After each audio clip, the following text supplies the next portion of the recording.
constriction of light reflex, right? So these are actually the outline of this afternoon's activity, no?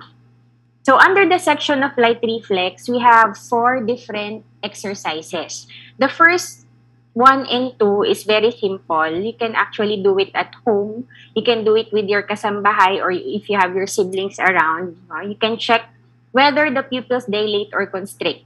Okay, so these are the procedures for the first or the light section of light reflex.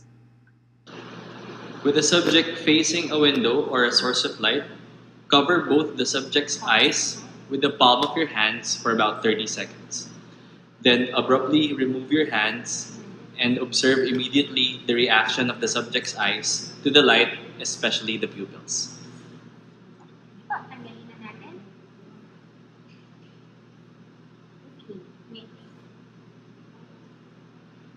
Cover thereafter the left eye of the subject and observe the size of the pupil of the right eye. Remove the hand covering the left eye and abruptly note the change in the size of the pupil of the right eye.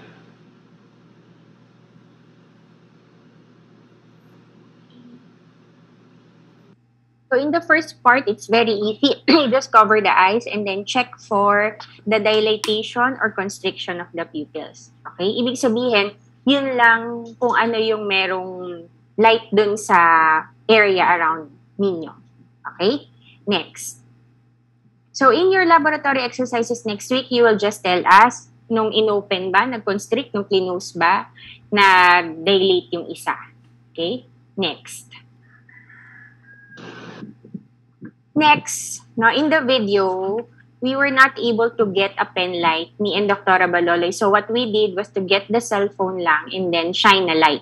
Okay, but because what we wanted to check is that if you try to stimulate the eye, again, will that stimulation constrict or dilate the pupil? You can either do it by your cell phone, the flashlight in your cell phone, or if you have a pen light. So if you have a pen light, it would be better, you can bring it next week.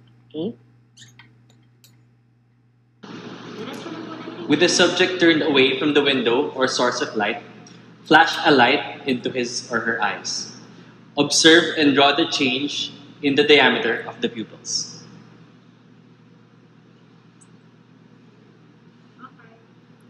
So it's a very simple procedure. You have to just shine a light on the eye, stimulate one eye, and then observe what happened. Okay? So that's the second part. The third, this is under consensual light reflex. Okay?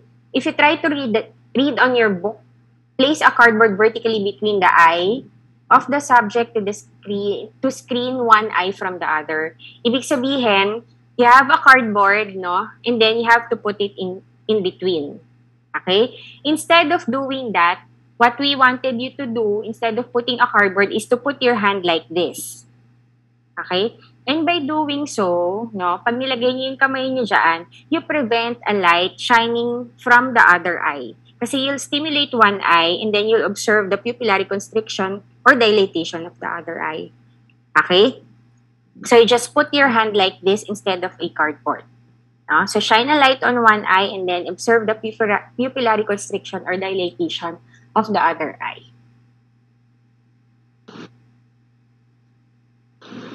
Consensual light reflex. Place a cardboard vertically in between the eyes of the subject to screen one eye from the other. Flash a light into the right eye, taking care that no light is accidentally transmitted to the left eye.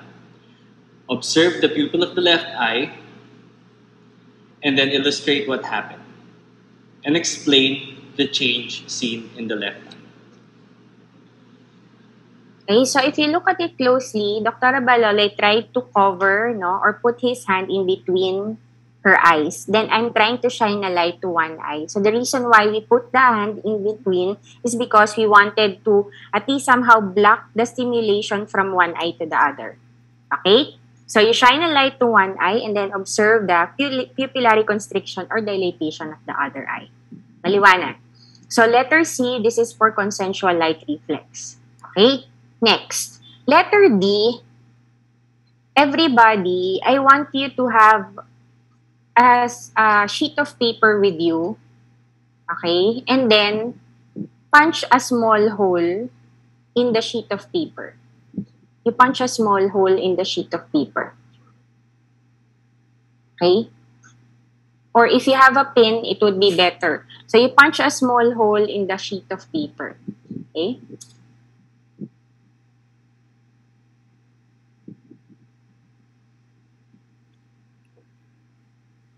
Wait lang, magtatanggal lang ako ng virtual background. So, can you see me? Hindi naman nag-alter, no? Kahit with the virtual background.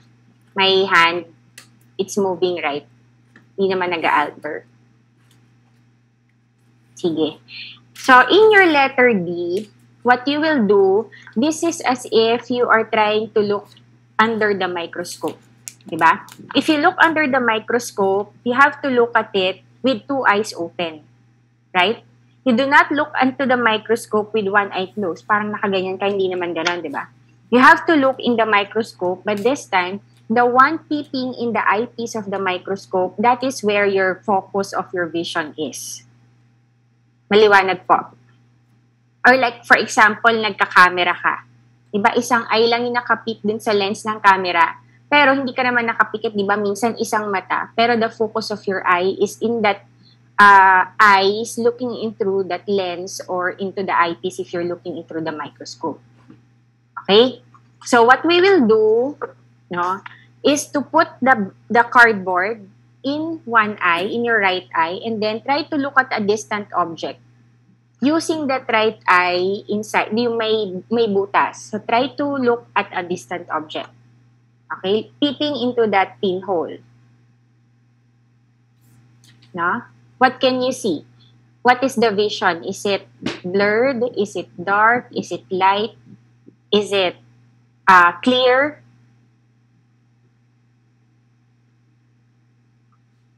Huwag niyong pipikit yung isang mata niyo. So just looking through the pinhole and then make sure that you're focusing your vision on that eye looking in through the pinhole.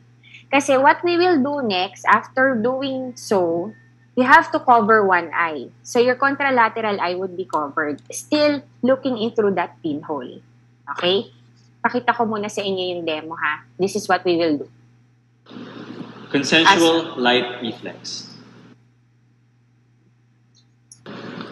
Cover the left eye with the palm of your hand. With the right eye, look through a pinhole in a piece of cardboard at a uniform white screen for a few seconds. Then, lift slightly the hand covering the left eye. Note the change in the size and brightness of the visual field of the right eye. Cover the left eye again, then observe. Write your observations and explain. Okay. So during the time that you're covering your contralateral eye, please do not close it.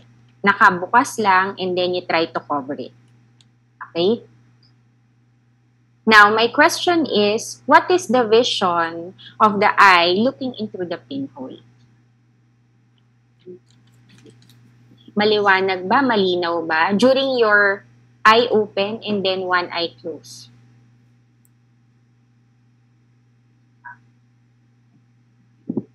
Can I ask Trency? I'm sorry, Tresni pala. Sorry, Tresni. What did you observe? Malabo po. Malabo nung nakasara or nakabukas?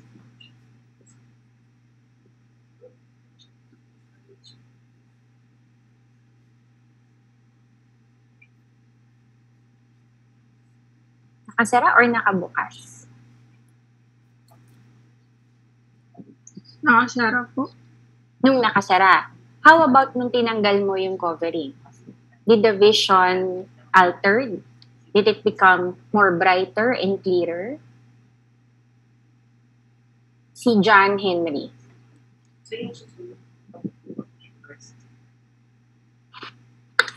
Kung ano po po, nung nakalagay, blurry po. Tapos nung ginanon ko po, parang medyo na-focus siya. Tapos nung inalis ko, mas luminang.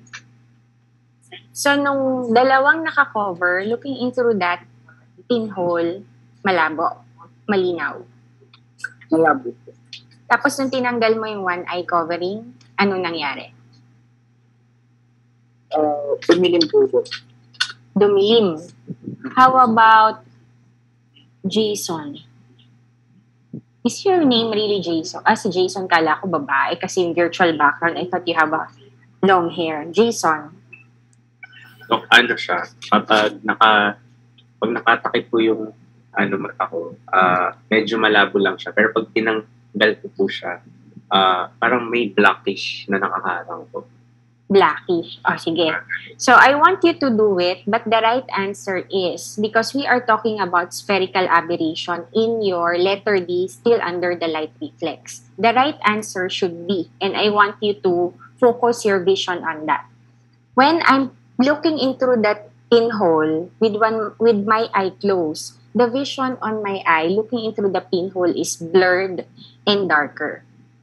Okay? But when I remove my covering, the covering of my contralateral eye, the vision to where I am looking into the pinhole becomes a little brighter and smaller.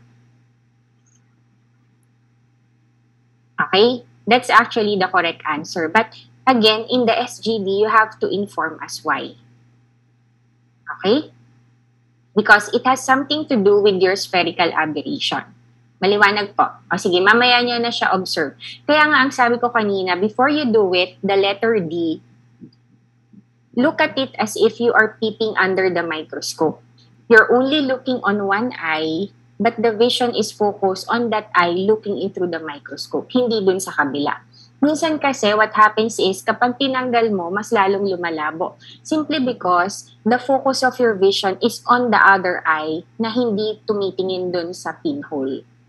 Okay? Maliwanag po. Sige, mamaya niya na gawin. You have lots of time naman after. So again, that is under the section of light reflex. Next, inversion of image. Under the inversion of image, you have 3 different laboratory exercises. First is the phosphine ring. Okay? Everybody, I want you to close your eyes, no? Close your eyes, everybody, and look without tilting your neck. Look into the left side with the eye closed. Okay? With the fingertips, no? Press on the right eyeball at the lateral side of the eye. What did you perceive? So close your eye. Put a pressure on the lateral side of your eye. What did you see? Dr. Manuel, Joanne. Parang po, Dok, may black po, Dok, sa left part po. So may black, no? That's actually the phosphine ring. Even if your eyes are open, if you try to put a pressure on the lateral side, there will be a ring of light pattern which can be seen on the contralateral side. Meaning to say that you press on the lateral side, but the perceived phosphine ring was on the contralateral side, on the medial side of the same eye. Correct? Tama ba? So, in your SGD, you have to explain it to us. Okay? So, close your eye, press on the lateral side, look into that phosphine ring. Ang mga tanong dyan, bakit bilog? Why is it called phosphine ring? And why is it located at the contralateral side? Okay? Nakikita mo ba, John Henry? Nakikita kang itim? Yes po, Doc. Okay. Sige. So that would be for your phosphine ring. Close the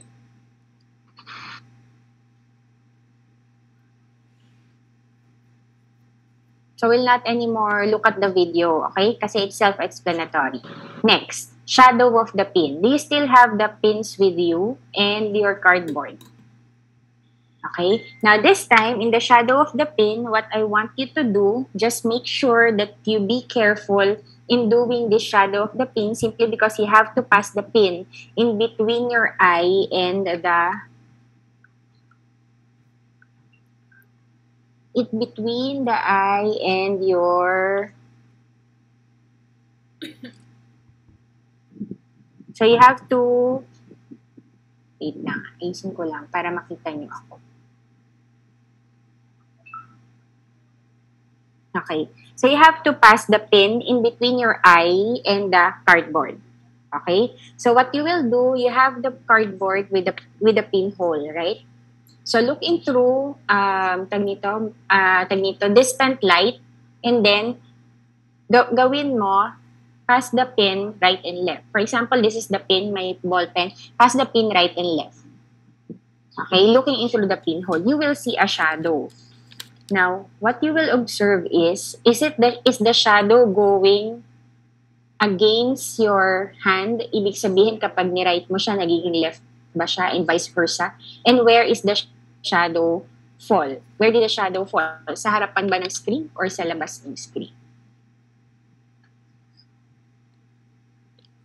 Try to do it.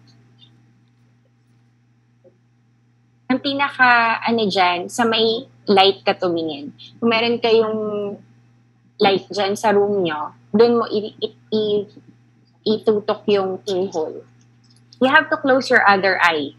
So, nakapikit ka, tapos ipapass mo yung pin right and left. Okay? Make a pinhole through a sheet of paper or a card. Close the left eye and look through the pinhole with your right eye. While looking through the hole, pass a pin across the hole between the card and the eyes. Two things will be observed: the pin itself as it moves across the hole and the shadow of the pin. In what direction does this shadow move? Explain.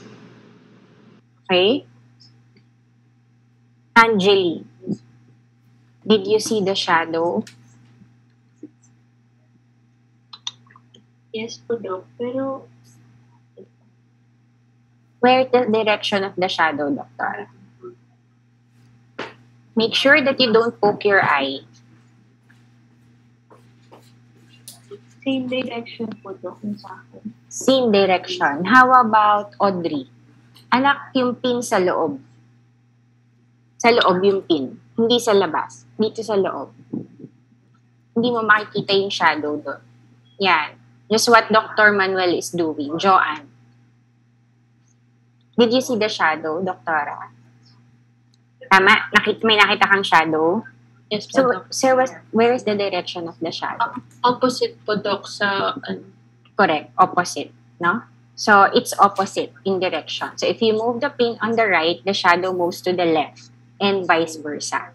And then, the next thing that I would like you to observe is where did the shadow fall? Sa harapan ba ng screen o nasa likod ba siya ng screen? Okay? Mamaya nyo na gawin, mga kapatid. Next. Next is two pinhole effect. Okay? With the same cardboard or with the same paper with the pinhole, no, punch another hole which is around 1 millimeter apart. And this time, look in through that pinhole and then put your pin 1 foot away. And then try to move it closer and then try to move it na mas malayo. Two things will be observed. You have to close your other eye, no?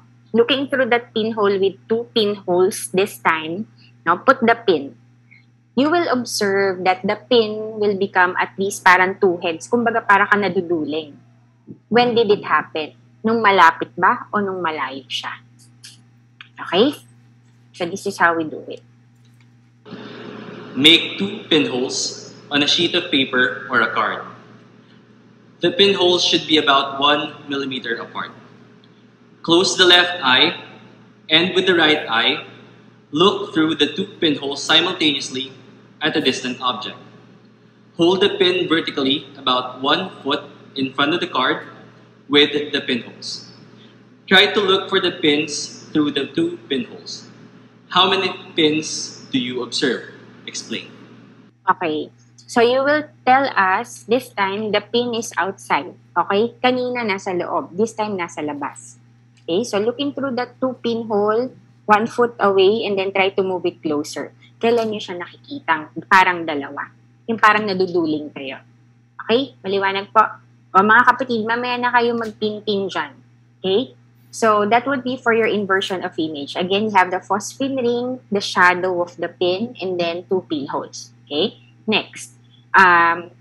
Visual acuity. So in visual acuity, what we will be using is the Snellen's chart, right? So we will perform this again next week on your face-to-face laboratory with us. And then the questions on the SGD will be, what do you mean by the denominator and the numerator? Okay, and what is the distance of the subject from that Snelling's chart? In the Snelling's chart, you can also see a race at the top. Yung parang ganon. What is that for? And why is it the letter E ang pinakamalaki dun sa pinakataas? Okay? Next. Next is the section 5, color vision. In your color vision, you want to determine if the patient is colorblind or not, correct? And color blindness is usually seen in male patients. Yung dalawa ba nating Adonis dito, hindi naman kayo colorblind. It's John Henry and Jason. You're not colorblind. Okay. Okay. So you will explain to us in your SGD why is it predominant to males and not for female patients. Okay. Now, in checking for the color blindness, you can either use Ishihara chart or this American Optical Instrument Division chart. The difference between the two, if you try to look at it, your Ishihara chart is composed of your numbers. So the patient has to determine the number in the chart. Well, if you're talking about American Optical Instrument Division chart, if you try to look at it, it's usually shapes. Okay? So in your face-to-face next week, mga kapatid, the American Optical Instrument Division chart is what you will use. But please take very good care of that because that same instrument was the instrument used by Dr. Barbon during his med school pa. Even I, during my med school. So medyo, medyo loose na ng konti. So dahan-dahan lang yung pag-flip. Okay? So what you will do is to just flip the chart and let the patient identify by her hand or his hand the different objects that he or she can see in the chart, no? Once you flip. Okay? There are several tests for color vision involving the use of colored plates. One is the Ishihara chart, and this one, the American Optical Instrument Division chart.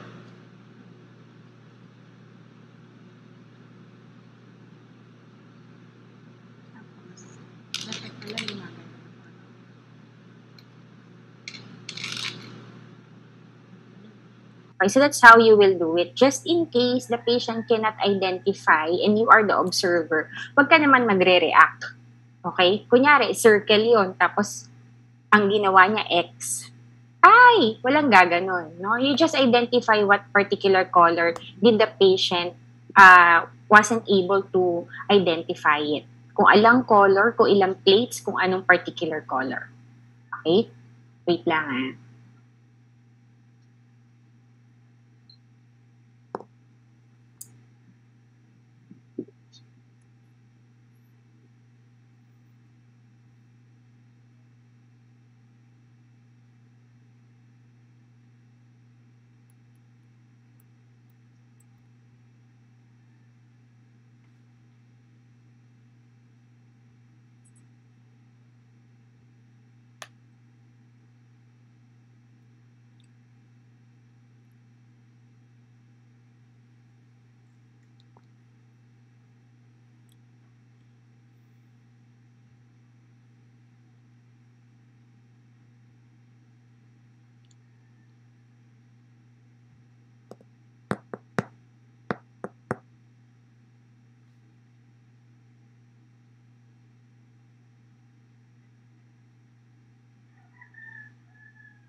Sorry.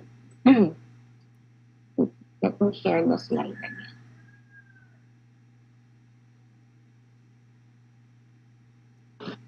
So next is visual field. Okay? When you say visual field, usually it's located at the temporal side, no, of our vision. Like if, for example, we're trying to drive, minsan kapag tumingin ka sa side mirror mo and then you turn on the right kasi liliko ka na, bigla ka magugulat kasi meron sasakyan pala sa gilid. Correct? Because more likely, that motorcycle, which is the most common, baka nag-fall siya dun sa sa blind side or sa blind spot natin. Okay? So, what you will do for that blind spot to disappear somehow is if, for example, you're turning left or turning right, you have not just to look into the side mirror, but you have to tilt your head more. Titingin ka palalo sa likod para mas makita mo. Okay? Now, in doing or checking for the blind spot, if you try to look at it, there is a diagram in your book na ganito ang itsura. I hope you can see my screen. Okay? So, what we will do is to trace it na mas malaki doon sa blackboard. Okay? Because, in checking for the blind spot, itong nasa libro, these are just small diagram. Okay? So, what I will do, I will be 30 centimeters away from that dot, no? And then, Dr. Balolay will try to trace it, each line, and then she will try to identify where my blind spot it is. Okay? So if, for example, I will be checking on my right eye, I will cover my left eye. My right eye will just gaze on this. Can you see my...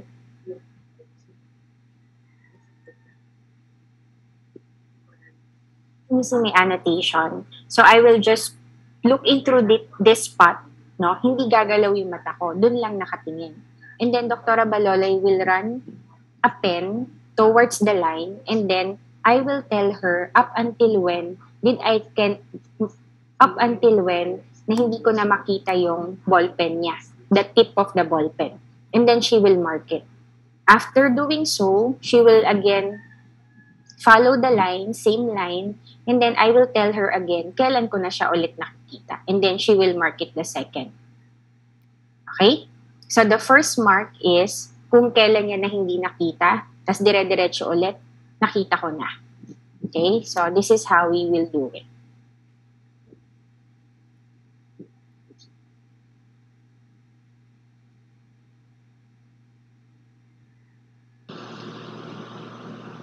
Place this diagram in about 30 centimeters front of the right eye of the subject. Fix the position of the diagram.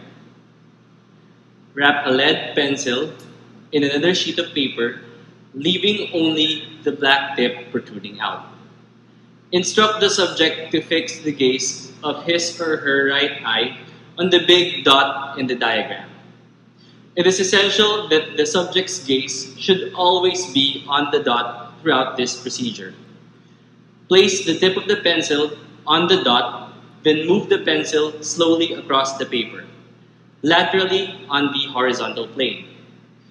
As the tip is moved lateralwards, there will be a point where the tip will not be seen anymore by the subject.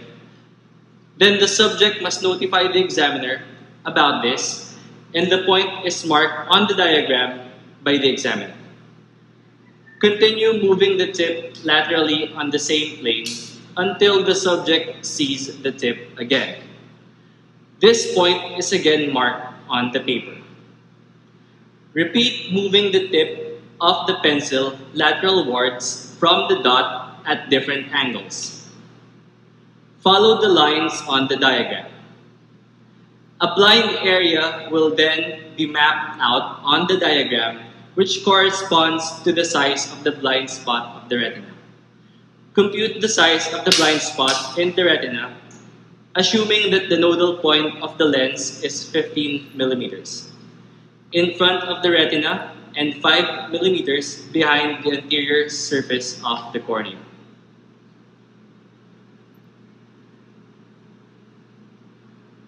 So if we try to look at it, Dr. Balolay was marking where I cannot anymore see it and then nakita ko na ulit. Okay? So that's how you will do to map out your blind spot next week. Okay?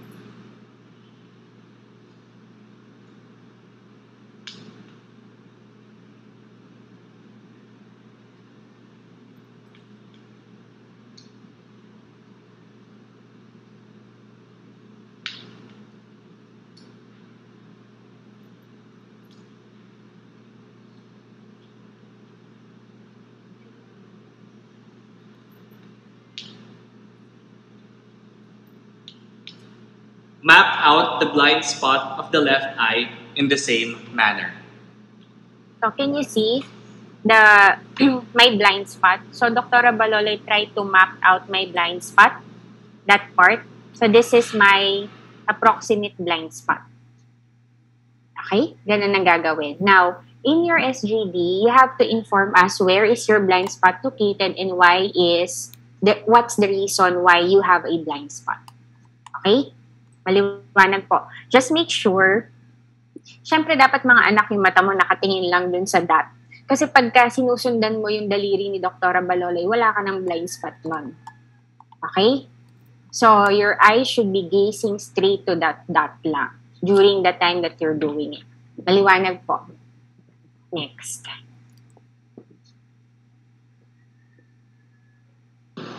Next, size of visual field. So in the size of visual field, we will do it as a demo ulit next week kasi I don't have the perimeter with me. If you try to look at it, there are two circle graphs in your book.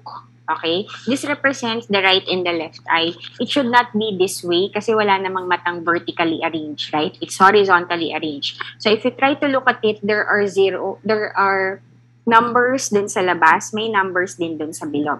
That actually corresponds to the numbers in the perimeter. Okay? So we have a perimeter. We will do it as a demo for you next week again kasi medyo mahirap i-demo ng wala mismo yung yung perimeter natin. And then, what you will do, just the same, sa blind spot, may iraran doon sa perimeter, no? Around. And then, you will just inform the examiner kung nakikita niya na or hindi pa. But anyway, we will be doing the demo next week. Now, after doing so, this is how it will look like. Okay?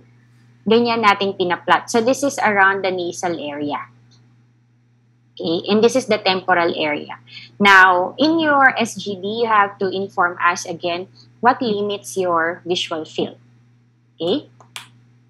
Next. Next is your binocular or stereoscopic acuity. Now, again, in your SGD, you have to inform us what is the significance of your binocular and your stereoscopic acuity. What we will be needing are two identical pens, no? Ours is pencil, okay? We have to place it 5 cm apart, and then ito, may mga numbers yan. Dr. Baloloy will try to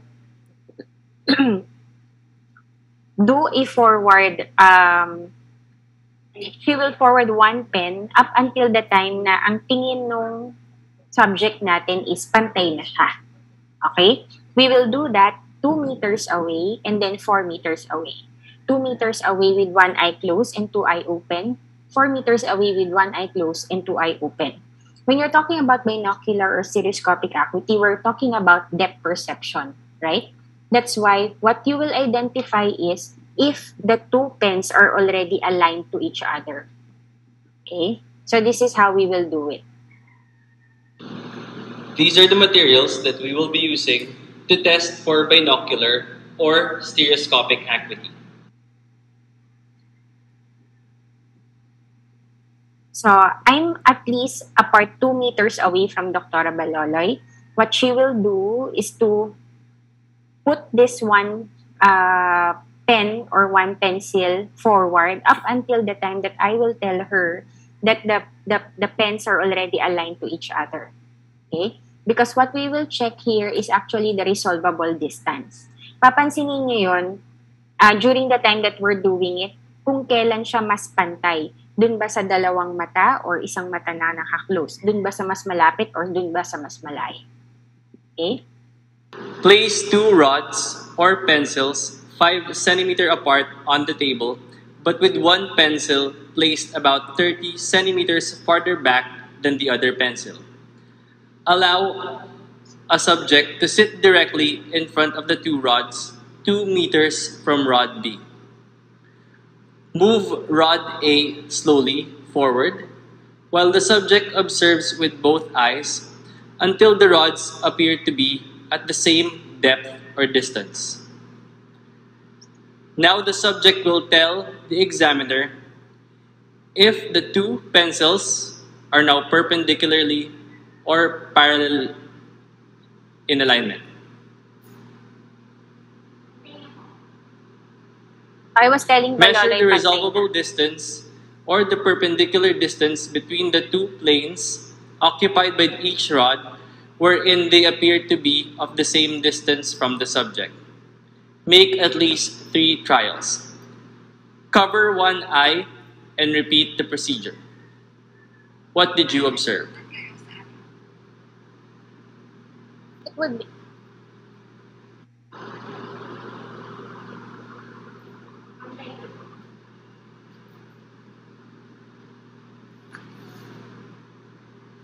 So, ang sinasabi ko kay Dr. Baloloy doon sa video is kung pantay na or hindi pa.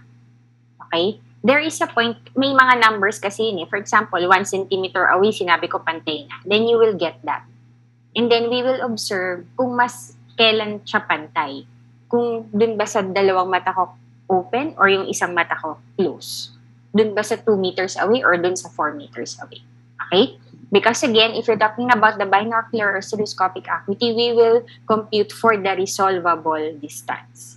Maliwanag po. Next, retinal or 3 nystagmus. No? You have a vertical or horizontal nystagmus, right? Now, in your SGD, when do you expect a horizontal or a vertical nystagmus? What we will do, we will try to run the drum. No? Paiikutin niya ni Dr. Baloloy. And try to look at my eye, kailan mo napansin na nagkaroon ako ng nystagmus or nag-move yung eyes ko from right to left. Is it during the time that the drum was run slowly or during the time that it was run na mas mabilis? Okay? The subject will look at the alternate black and gray vertical lines on the drum while the drum is turned by hand at different speeds. Slowly,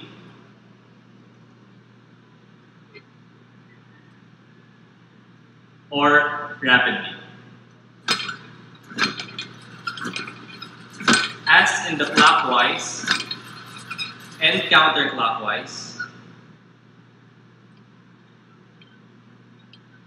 I will show it again, ha. Try to look at my eye kung kailan siya. Slowly.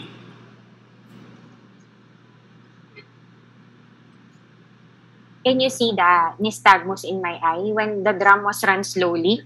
And then try to look my eye if it gives nystagmus if the string or the drum was run fast. Sorry.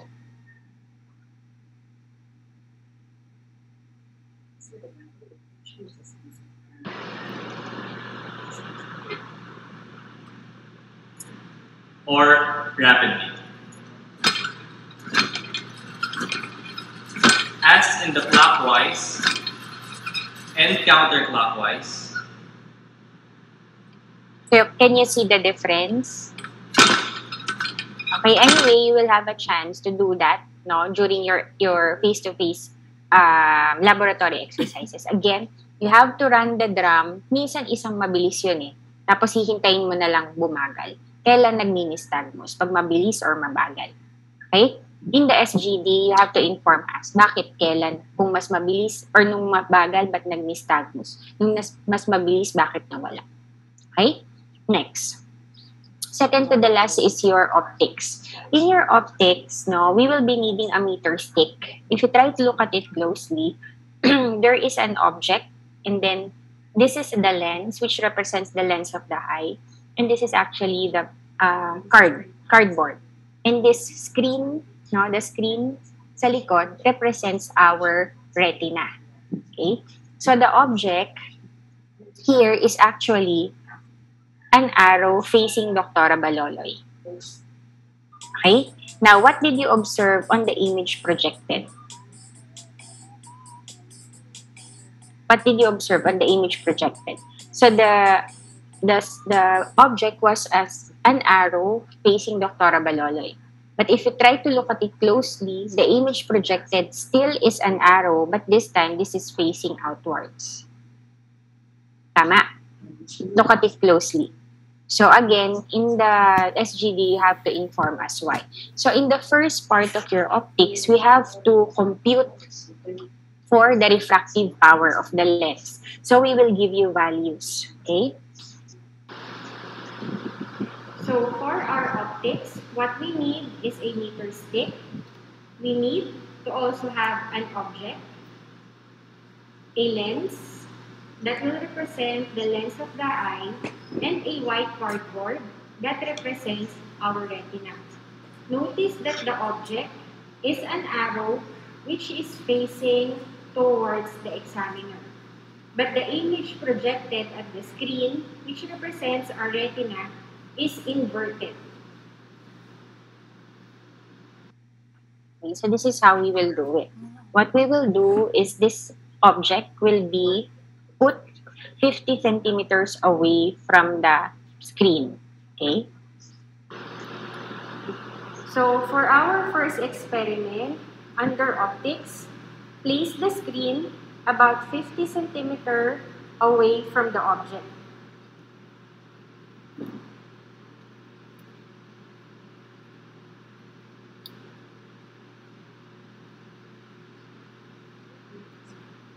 Interpose a lens between the object and the screen at such a distance as to have the image of the object sharply focused on the screen.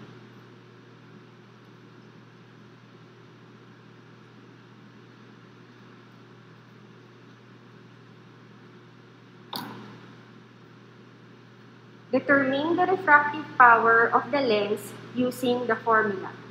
So in this setup, the DO, distance of object from the nodal point of the lens, is that part. In the DI, the distance of the image from the nodal point of the lens, that is your DI. Okay. So this is the DO, distance of object from the nodal point of the lens. Okay? And then this is DI, distance of the lens from the nodal point of the image projected. Now, if you try to look at it again, yan, diba? Tama. So this is DO and this is DI. The object is 50 centimeters away from the screen. So if I give you a value of the DO, distance of object from the nodal point of the lens, which is 35, what is now your DI? 15, correct. No? Please make sure that the DI is smaller. Bakit? Kasi if, for example, my cell phone is the object, right? So this is the object and this is my eye. So this is the DO. Correct? Ito yon. Distance of the object from the nodal point of the lens. And then the DI is from my lens to my retina na ganyan lang kaliit. Correct? That's why the distance of this DI, the distance of the lens from the image projected, is smaller. Maliwanag po. So again, this is 50 centimeters away. So if, for example, I gave you a value of 12 na DI, definitely this should be 38. Okay? Maliwanag po. Because this is 50 centimeters away. Maliwanag. So in your face-to-face next week, we will compute for the refractive power of the lens. Next.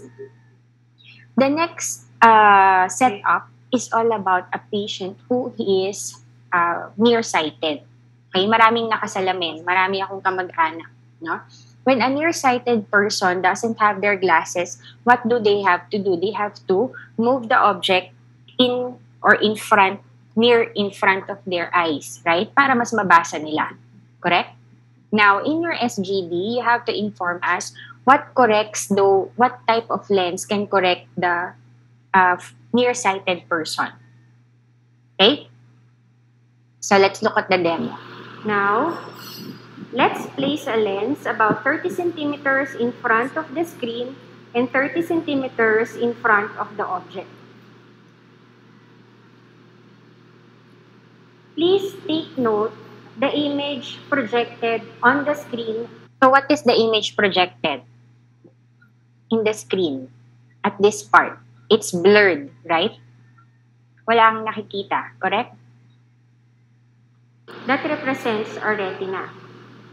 Now see what will happen to the sharpness of the image on the screen when the object is brought nearer.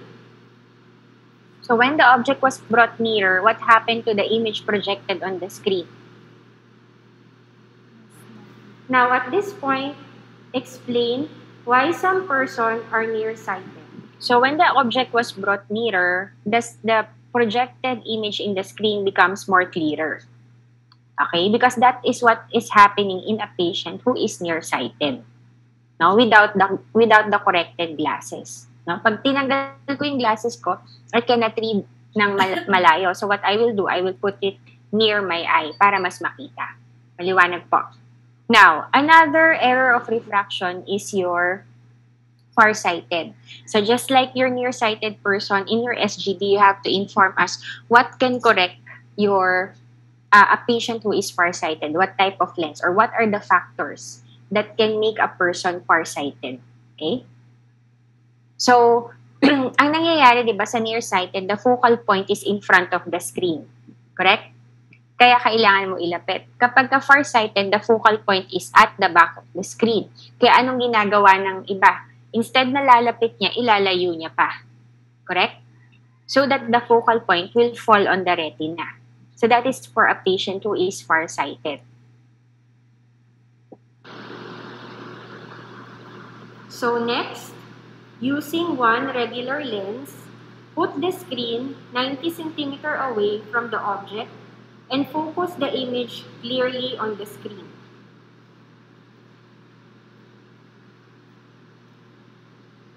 Move the screen towards the object slowly and observe what happens to the sharpness of the image on the screen.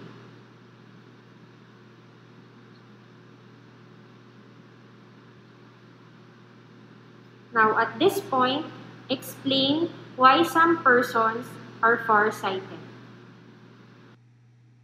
Okay, so that is for your optics. Last would be after image. We're talking about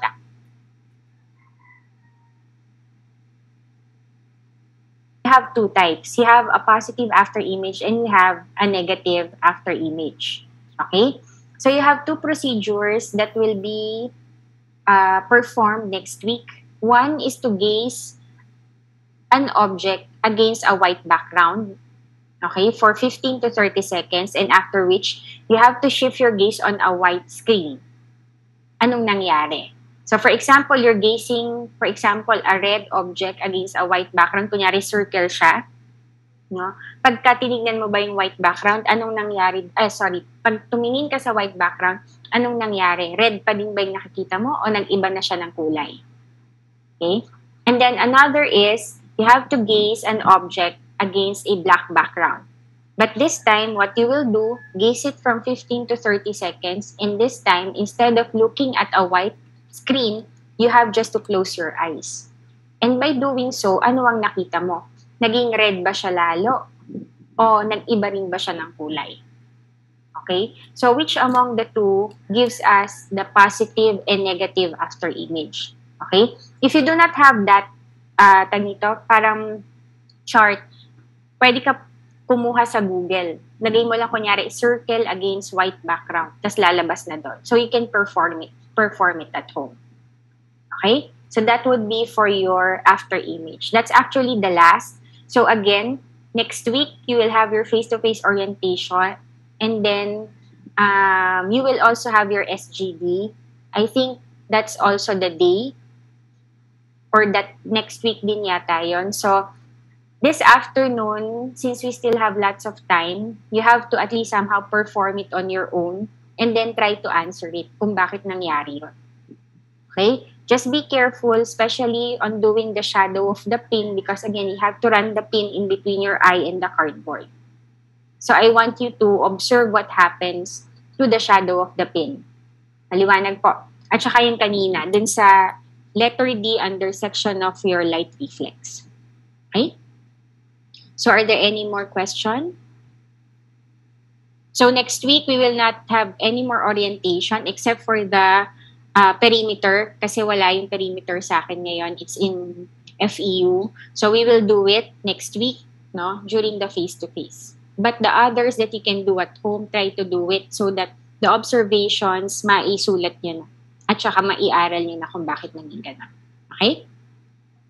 So if there are no more questions, let's call it a day. Try to do the laboratory exercises on your own this afternoon and enjoy watching the shadow of the pin.